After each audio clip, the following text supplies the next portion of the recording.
మన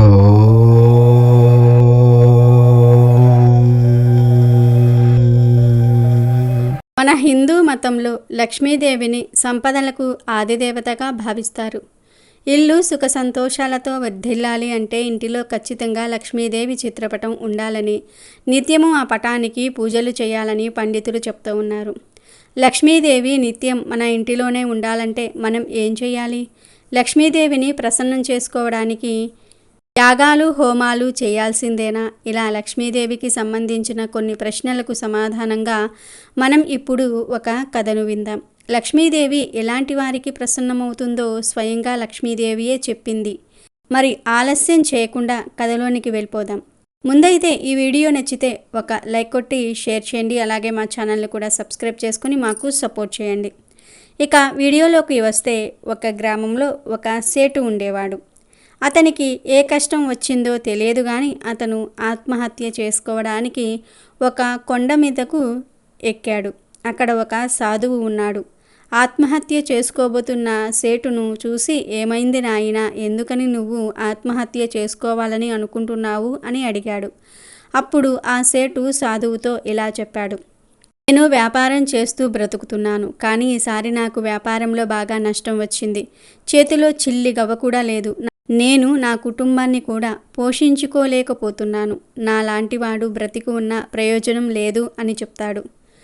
ఆ మాటలు విని సాధువు, నువ్వు చనిపోతే మరి నీ కుటుంబం సంగతి ఏమవుతుంది అని అడుగుతాడు. సాధువు ఆ సేటు చెయ్యి పట్టుకొని తనను కిందకు తీసుకుని వచ్చాడు. సాధువు అంటున్నాడు, చూడు, నీకు ఈసారి వ్యాపారంలో నష్టం వచ్చింది, కానీ తరువాత మళ్ళీ లాభాలు వచ్చే అవకాశం కూడా ఉంది.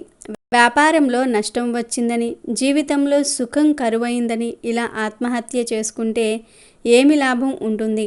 మనం ఏదైనా పని ప్రారంభించే ముందు వాటిల్లో కలిగే ఆటంకాలకు, లాభ నష్టాలకు అన్నిటికీ కూడా సిద్ధమై ఉండాలి.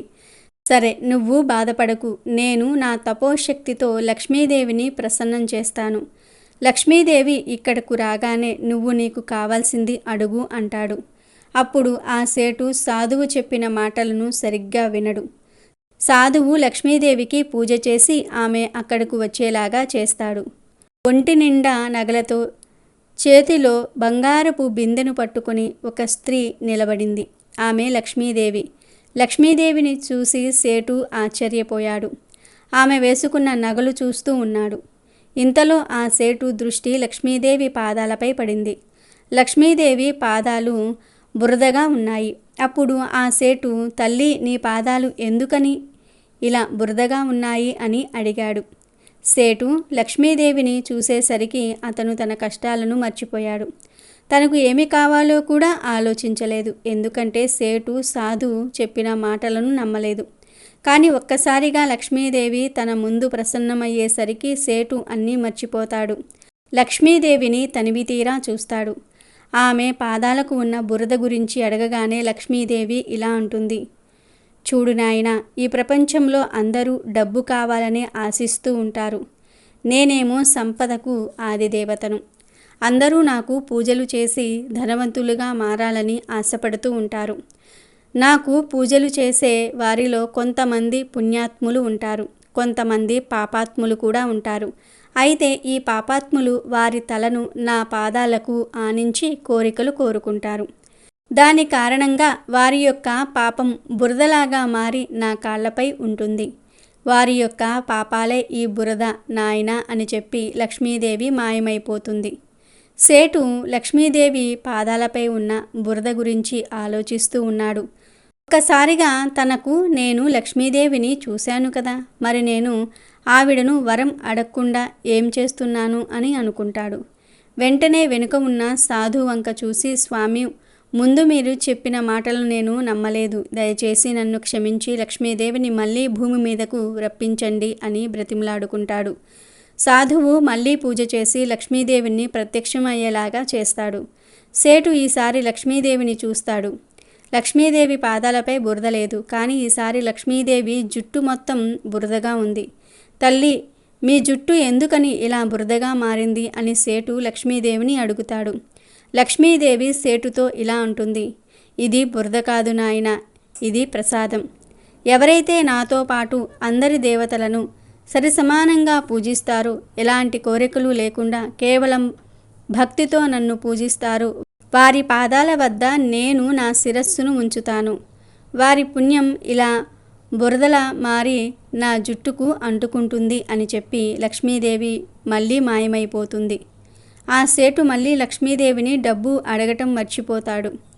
సేటు ఏడుస్తూ సాధువు వద్దకు వెళ్తాడు. సాధువు సేటును చూసి, నువ్వు బాధపడకు, నేను మళ్ళీ లక్ష్మీదేవికి పూజ చేసి ఆమెను రప్పిస్తాను అని అంటాడు. దానికి సేటు సాధు కాళ్లపై పడి, మీరు నాకు పెద్ద సహాయం చేశారు. నేను ఇంతకాలం ఏ తప్పు చేశానో నాకు అర్థమైంది. ఇక నుండి నేను భగవంతుణ్ణి నమ్మి ముందడుగు వేస్తాను అంటాడు. సేటు మాటలు విని సాధువు, నీ కళ్ళు ఇప్పుడు తెరుచుకున్నాయి. చూడు, ఎవరైతే ధనం కావాలని కోరుకుంటారో, కేవలం ధనం కోసం ప్రాధేయపడతారు, అలాంటి వారి దగ్గర నుండి ఉన్నట్టుండి ధనం మాయమైపోతుంది. కేవలం లక్ష్మీదేవిని పూజించి ధనవంతులుగా మారిపోవాలని అనుకుంటారు. కానీ విష్ణువును పూజించకుండా లక్ష్మీదేవిని మాత్రమే పూజిస్తే లక్ష్మీదేవి ప్రసన్నం చెందుతుంది, కానీ వారి వద్ద ఎక్కువ కాలం ఉండదు. ఏదో ఒక రూపంలో వారికి నష్టాలు కలుగుతూనే ఉంటాయి. కేవలం లక్ష్మిని పూజిస్తే సరిపోదు, విష్ణువును కూడా పూజించాలి. ఎక్కడైతే లక్ష్మి విష్ణువులు పూజింపబడతారో అక్కడ వీరు కొలువు తీరి ఉంటారు, సర్వ సంపదలను ప్రసాదిస్తారు. స్వయంగా లక్ష్మీదేవియే ఈ మాట చెప్పింది అని సాధువు సేటుతో అంటాడు. అప్పుడు సేటు, స్వామి, లక్ష్మీదేవిని ఎలా ప్రసన్నం చేసుకోవాలి? నేను నిత్యం ధన సంపదలతో లక్ష్మీదేవి కటాక్షంతో ఉండాలంటే ఏమి చేయాలి అని అడుగుతాడు. దానికి సాధువు సేటుతో, నేను నీకు లక్ష్మీ విష్ణువులకు సంబంధించిన ఒక కథ చెప్తాను. లక్ష్మీదేవి భక్తులు ఈ కథను శ్రద్ధగా వినాలి అని చెప్పి సేటును ఒకచోట కూర్చోబెడతాడు. మనం లక్ష్మీదేవి కథలు, వ్రత కథలు, పురాణ కథలు వినేటప్పుడు మన శ్రద్ధంతా కూడా ఈ కథపైనే ఉండాలి. అప్పుడే ఆ కథలోని పరమార్థమేమిటో మనకు తెలుస్తుంది అని చెప్పి కథ చెప్పటం ప్రారంభిస్తాడు. వైకుంఠంలో శ్రీ మహావిష్ణువు శేషపాన్పుపై ఉన్నాడు. స్వామి పాదాల వద్ద లక్ష్మీదేవి ఉంది. విష్ణువు కళ్ళు మూసుకొని నవ్వుతూ ఉంటాడు. అది చూసి లక్ష్మీదేవి, ఏమైంది స్వామి, ఎందుకని అలా నవ్వుతూ ఉన్నారు అని అడుగుతుంది. దానికి విష్ణువు, ప్రజలు నన్ను గోవిందా గోవిందా అని, నారాయణ నారాయణ అని పిలుస్తూ ఉన్నారు. నా నామాన్ని జపిస్తూ ఉన్నారు. ప్రజలకు నాపై అపారమైన భక్తి ఉంది కదా దేవి అని విష్ణువు లక్ష్మీదేవిని అడుగుతాడు. దానికి లక్ష్మీదేవి, స్వామి, ప్రజలు చాలా తెలివైన వారు. వారు మీ పేరును పలుకుతూ ఉంటుంది కూడా నా కోసమే, నేను ప్రసన్నం చెందడానికే అని అంటుంది. ప్రజలు కేవలం నన్ను ప్రసన్నం చేసుకోవడం కోసమే నా భర్త అయిన మిమ్మల్ని పూజిస్తూ ఉన్నారు అంటుంది లక్ష్మీదేవి. లక్ష్మీదేవి మాటలు విన్న విష్ణువు, అవునా, సరే అయితే నేను ఒక బ్రాహ్మణ వేషంలో భూమి మీదకు వెళ్తాను. నేను అక్కడ ప్రవచనాలను చెప్పి ప్రజలకు నాపై ఉన్న భక్తిని నీకు నిరూపిస్తాను అని చెప్పి వైకుంఠం నుండి నేరుగా భూలోకానికి వచ్చి ఒక బ్రాహ్మణుడిగా మారుతాడు. బ్రాహ్మణ రూపంలో ఉన్న విష్ణుమూర్తి ఒక వర్తకుడి ఇంటికి వెళ్ళి తలుపు కొడతాడు. ఆ వర్తకుడు బయటకు వచ్చి, ఎవరు మీరు అని బ్రాహ్మణుణ్ణి అడుగుతాడు. అప్పుడు ఆ బ్రాహ్మణుడు, నేను ఈ గ్రామంలో ప్రవచనాలు చెప్పడానికి వచ్చాను. నాకు ఒక చోటును చూపిస్తే నేను అక్కడ ఉండి ప్రవచనాలు చెప్పుకుంటాను అని అంటాడు. వర్తకుడు బ్రాహ్మణుడితో, మీరు ప్రవచనాలు చెప్పడానికి వచ్చారు కాబట్టి మీరు ఎన్ని రోజులు ఉండాలనుకుంటుంటే అన్ని రోజులు మా ఇంట్లో ఉండండి. దైవ కథలు చెప్పేవారు దైవంతో సమానం. మీకు నేను సేవలు చేస్తాను అని చెప్పి బ్రాహ్మణ రూపంలో ఉన్న విష్ణుమూర్తికి తన ఇంటిలోనే నివాసం ఏర్పాటు చేశాడు. బ్రాహ్మణ రూపంలో ఉన్న విష్ణుమూర్తి రోజు గుడి వద్దకు వెళ్ళి ప్రవచనాలు చెప్పేవాడు.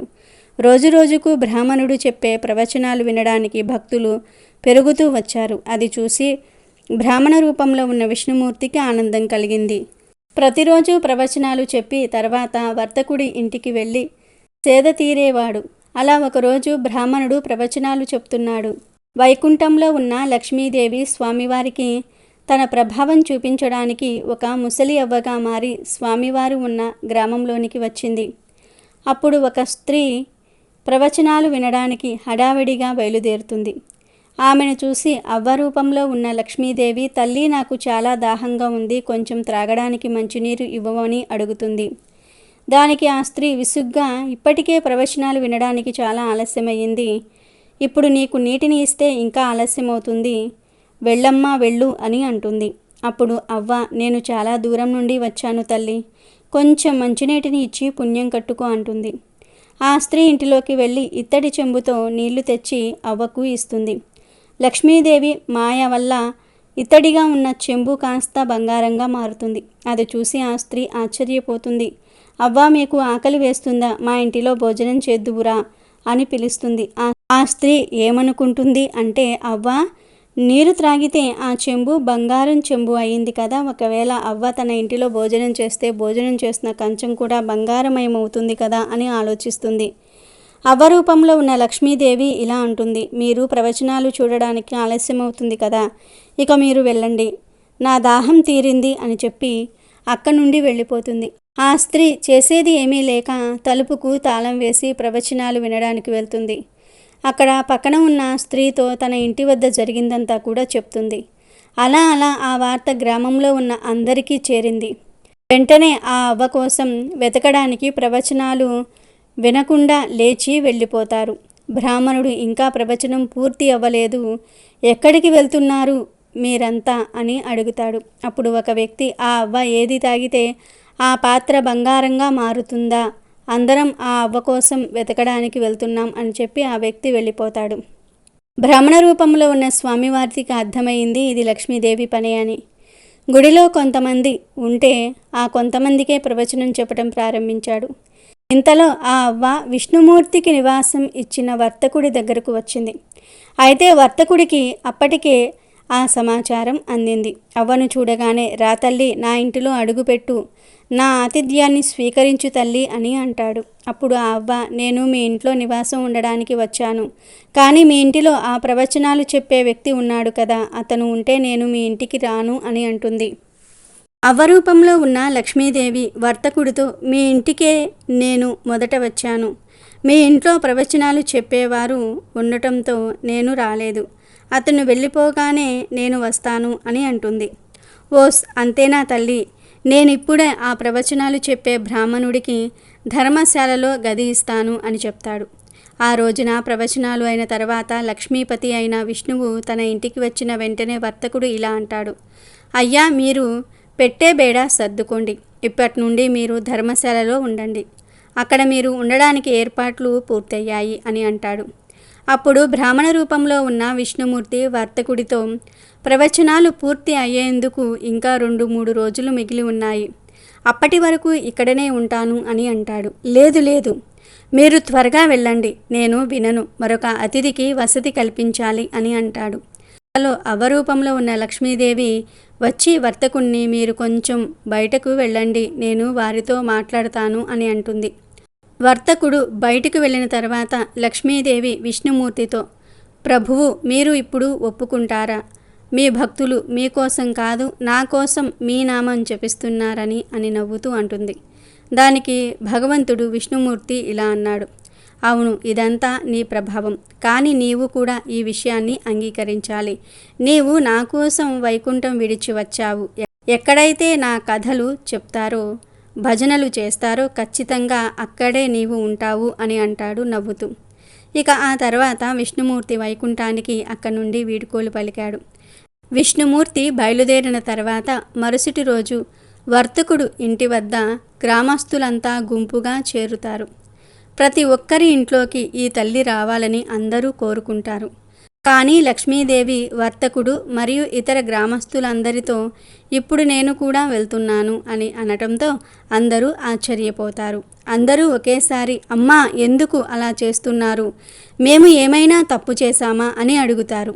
దానికి లక్ష్మీదేవి, విష్ణుమూర్తి ఎక్కడ ఉంటే అక్కడే నా నివాసం, మీరు నారాయణ్ణి పంపించారు, అందుకే నేను కూడా ఆయన దగ్గరకు పోతున్నాను అని వైకుంఠం చేరుకుంటుంది.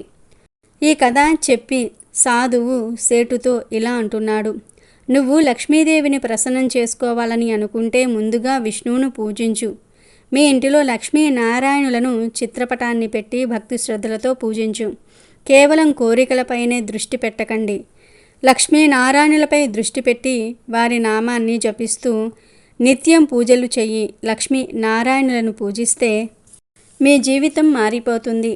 స్వయంగా నారాయణుడే లక్ష్మీదేవిని నీ వద్దకు పంపిస్తాడు అని చెప్తాడు. సాధువు మాటలు విని సేటు ఆనందంగా అక్కడి నుండి ఇంటికి వెళ్ళి సాధువు చెప్పినట్లుగా లక్ష్మీనారాయణుల చిత్రపటానికి పూజలు చేసి తొందరలో ధనవంతుడిగా మారిపోతాడు. మనం ఎప్పుడు లక్ష్మీదేవిని పూజించినా నారాయణుడితో సహా కలిపి పూజించాలి. అలా అయితేనే సంపదల దేవత అయిన లక్ష్మీదేవి కటాక్షం మనకు లభిస్తుంది.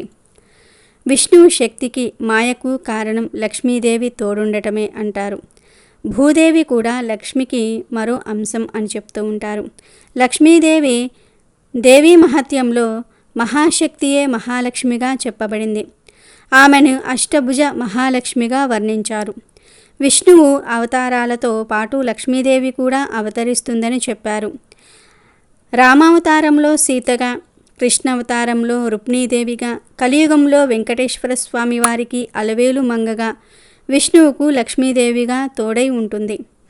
ఇక ఇప్పుడు లక్ష్మీదేవికి గుడ్లగూబ ఎలా వాహనం అయ్యిందో ఈ కథ ద్వారా మనం తెలుసుకుందాము. పూర్వం కౌశికుడు అనే ఒక గొప్ప విష్ణు భక్తుడు ఉండేవాడు. అతడు గొప్ప సంగీత విద్వాంసుడు. సుమధురమైన తన గాన మాధుర్యంతో శ్రీ మహావిష్ణువును ప్రసన్నం చేసుకున్నాడు. స్థూల శరీరాన్ని విడిచిన తర్వాత విష్ణులోకాన్ని చేరుకున్నాడు. శ్రీహరి తన ప్రియభక్తుని స్వాగతించి అతని గౌరవార్థం అంతరంగిక సంగీత సభ ఒకటి ఏర్పాటు చేశాడు. శ్రీమన్నారాయణ ఏర్పాటు చేసిన సంగీత సభలో సంగీత మేధావి అయిన నారదుడికి అవకాశం లభించకపోవటంతో అతను చాలా బాధపడతాడు. పైగా అదే సభలో తుంబరుడు సకల మర్యాదలు పొందటంతో నారదుడు మరింత అసూయకు గురి అవుతాడు. వెంటనే లక్ష్మీదేవి పతి అయిన శ్రీ మహావిష్ణువును కలవడానికి వెళ్ళగా చెలికత్తెలు తనను అడ్డుకుంటారు. అప్పుడు నారదుడు లక్ష్మీదేవిని శపిస్తాడు. గుడ్లగూబను వాహనంగా స్వీకరించమని ఆదేశిస్తాడు. ఆ సమయంలో విష్ణువు స్వయంగా అక్కడికి వచ్చి నారదుని గర్వాన్ని అణిచేందుకు అతని పాదాలపై పడతాడు. తమను మన్నించమని వేడుకున్నాడు. దీంతో నారదుడు శాంతిస్తాడు. అప్పుడు నారదుడు తను చేసిన తొందరపాటు పనికి సిగ్గుపడతాడు. అప్పుడు శ్రీ మహావిష్ణువు నారదుడికి హితబోధ చేస్తాడు. సంగీతాన్ని ప్రేమించేవారు గర్వానికి అహంకారానికి దూరంగా ఉండాలని తెలియజేస్తాడు. అసలైన సంగీత తత్వాన్ని అన్వేషించమని చెప్తాడు.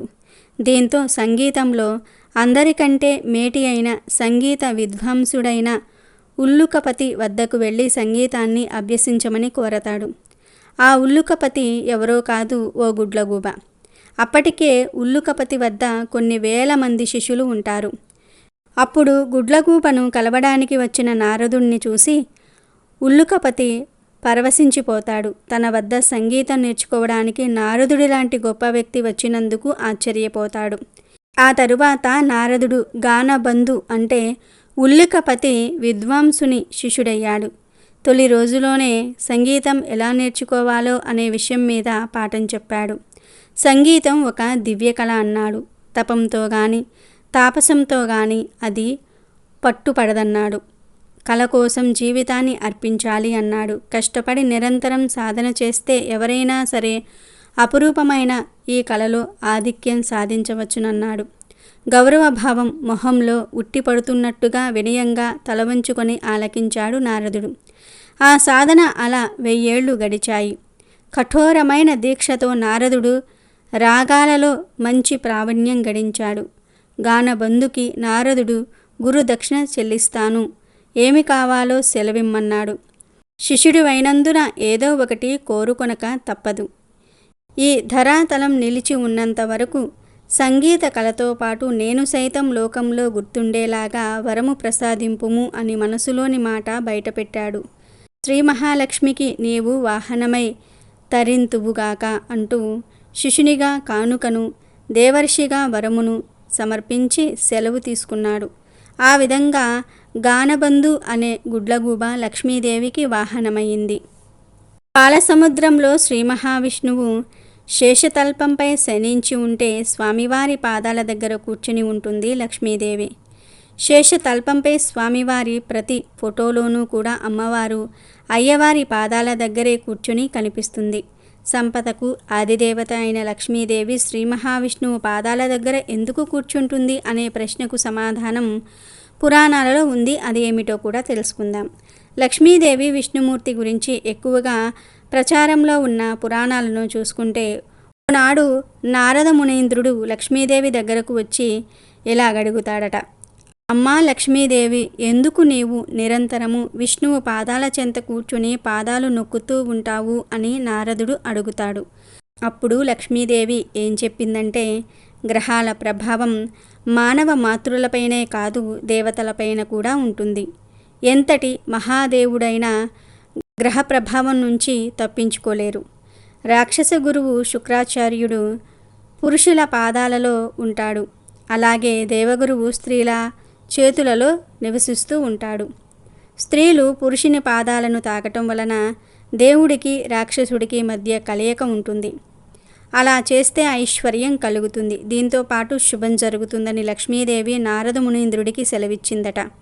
ఈ విషయాన్ని పలు పురాణాలలో తెలిపినట్టు పండితులు చెప్తూ ఉన్నారు. అందుకే గృహిణులు తమ భర్తల పాదాలను తాకితే శుభం కలుగుతుందని చెప్తారు.